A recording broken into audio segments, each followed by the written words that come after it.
G'day everyone, Jake from Discover Auto here, and today we're in beautiful South Australia at the launch of the 6th generation Mitsubishi Triton. Globally, the Triton is Mitsubishi's most important model, and according to the company, this new model is more mature than ever before. It's grown in every dimension. It's got a more powerful twin turbocharged diesel engine that's both more efficient and more powerful than the previous model. It's also got an all-new interior with more premium finishes. It's better equipped across the range, and overall, I think it also looks a lot better as well. But can it hold a candle to the big kahunas in the segment like the Ford Ranger, the Toyota HiLux, the Mazda BT50, and the Isuzu D-Max? Well, that's what we're here to find out. So let's jump in. Jump into the cabin of the new Mitsubishi Triton with me, and even just looking at it, you can see there's been a clear improvement in the design, in the quality. Even the ergonomics are much better than the previous shaped car. As for quality, there isn't like a soft touch dashboard, but you get really nice soft kind of faux leather trim on the dash fascia and on the doors, and even that makes it feel pretty nice. Ergonomically as well, the center console has been raised compared to the previous Triton, which was a bit of an ergonomic mess because you had to reach so far down to reach the gear knob or the cup holders and whatnot. Everything in this one feels much better because it's at the same height as the driver. It's, as I said, more ergonomic. And also, Mitsubishi told us that every piece of button and technology has been designed to use with gloves on, and we can see what they mean. The climate control is beautifully simple to operate, for example. Another bit of improvement in the new generation Triton compared to the last one is the driving position. There's more adjustment in the seat, and in this top spec GSR you get 10 ways of electric adjustment for the driver's seat. But the steering wheel adjusts for reach and rake as well, which of course the old one did, but there's more adjustment this time around. The steering wheel itself is actually really nice too.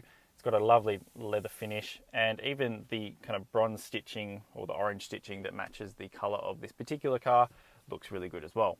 Look a bit closer into the Triton's cabin and you'll find some pretty familiar bits of switchgear. So the 9-inch touchscreen that's actually standard across the whole range now, which is a big improvement on the last one. The indicator and wiper stalks, the mirror and window controls are all from other Mitsubishis like the new Outlander, and they're shared with some Nissans as well, like the Qashqai. That's a good thing for us because they all feel pretty nice, and one thing in particular we really love about the light switch is that you can't actually turn the lights off. Thank you, Mitsubishi, that's really good. Ahead of the driver is a digital information display flanked by two analog gauges. The trip computer is significantly more modern than the previous shaped Triton. It gives you so much more information, which is great. And finally, Mitsubishi, a digital speedometer is now standard as well. That's brilliant. Center of the dashboard, as I said before, is a 9-inch touchscreen. You get wireless Apple CarPlay across the range, as well as Android Auto. And some models have inbuilt navigation as well, which is pretty handy. You don't get any live services like you'd get on a Ford Ranger, which is a little bit annoying, but the system is otherwise pretty easy to use. It's beautifully simple to pair your phone, and the sound system in this top spec GSR is also pretty reasonable as well. In terms of practicality, Mitsubishi has put some clear thought into how people use these utes. For example, the door bins can fit 1.5 litre bottles, which is excellent. The cup holders in the center console are pretty deep as well. The wireless phone charger at the center console is also really easy to reach, which is really, really good. There's a new dual glove box system as well, and the upper one is actually pretty big as well, though it's not air-conditioned like you'd get in a Toyota HiLux, for example. Finally, on this top spec GSR Triton, you get these really cool pop-out cup holders, which is not unique in the segment, but annoyingly it is unique to this Triton. If you go below this model, you don't get them at all, which I think Mitsubishi should change personally. But otherwise, the cabin is a big improvement over the last one, and it's actually a pretty good offering in the segment as well.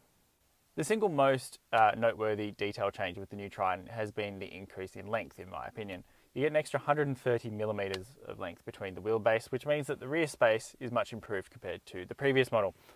Legroom for a 6-footer such as myself is pretty good. Headroom is pretty good as well for the ute segment, and overall it's a pretty spacious and a pretty comfortable place to spend time. The seat itself is much more comfortable. It's more bolstered, although I wouldn't like to be sitting in the middle seat as it's a bit high. But otherwise, it's pretty comfortable.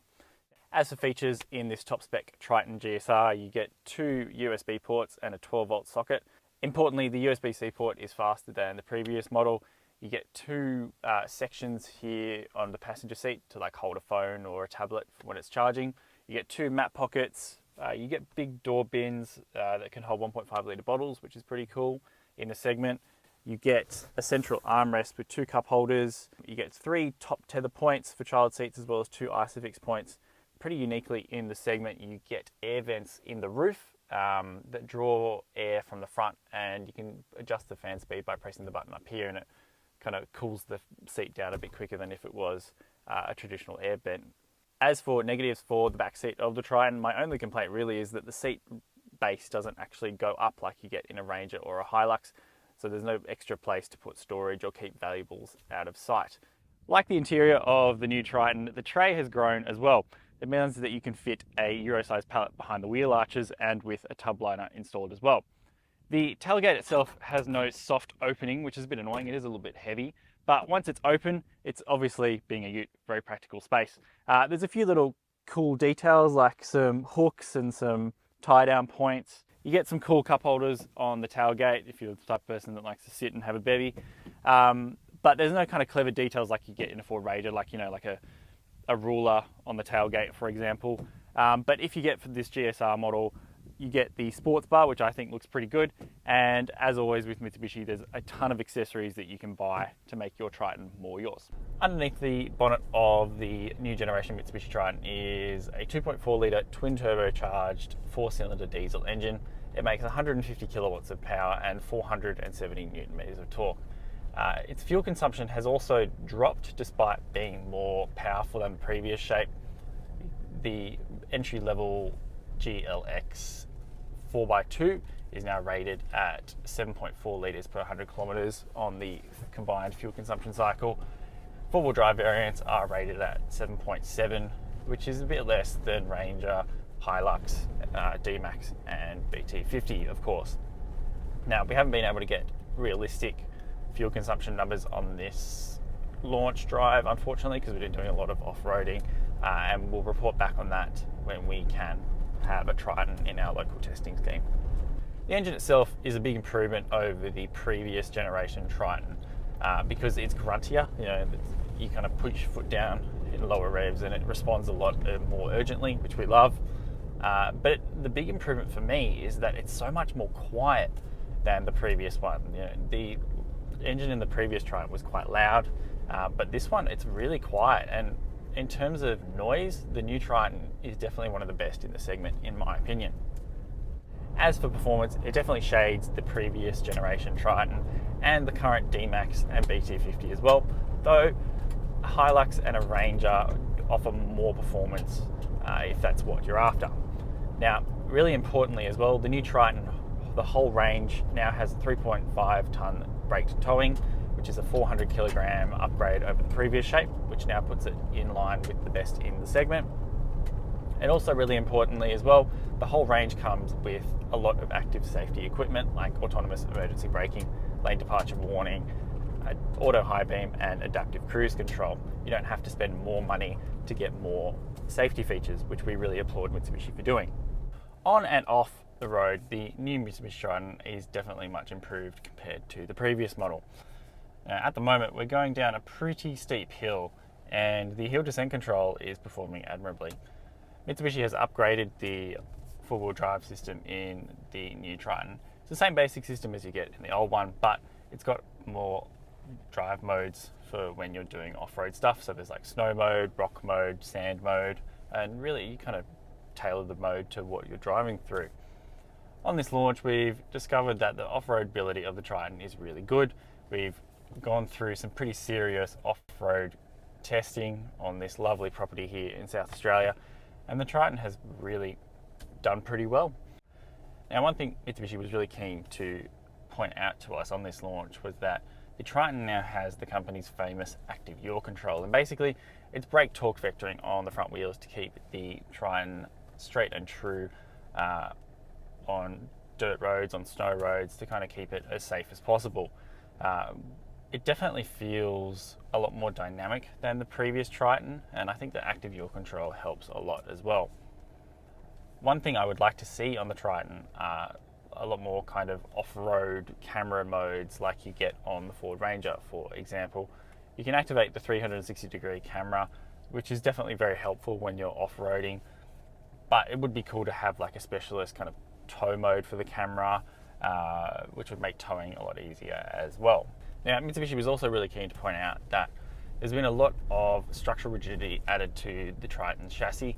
It's also been made wider for more dynamic and more stable road holding. So the body rigidity is up by 40%, which has made it feel a lot stiffer, a lot more confidence inspiring on the road. And while it's still not as dynamic as something like the Ford Ranger, which is definitely the driver's pick in the ute segment, it still drives pretty well, and I think it's definitely more dynamic than the previous generation Triton, that's for sure. My only real complaint about the Triton's dynamic package is the low speed ride. It has definitely been firmed up compared to the previous one, and it does feel firmer than something like a Mazda BT50 or an Isuzu D-Max, which might make it a bit less comfortable for some drivers at lower speeds. However, at higher speeds, it's really comfortable, the body control is pretty good, and thanks to the big reduction in road noise compared to the previous one, it's definitely capable of long distance touring, no problem at all.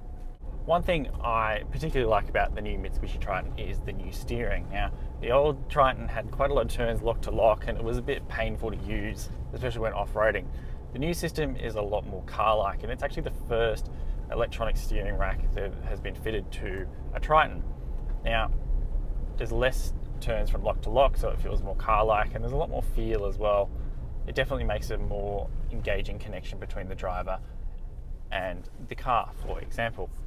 Finally, the new Triton has been given quite a lot more safety equipment, and really importantly, it's standard on every single model. You don't get more safety equipment if you step up models in the range, which I really applaud Mitsubishi for doing. So you get things like autonomous emergency braking with intersection assist, you get adaptive cruise control, automatic high beam, driver attention monitoring, blind spot monitoring, front and rear cross traffic alert across the range, which is really, really good.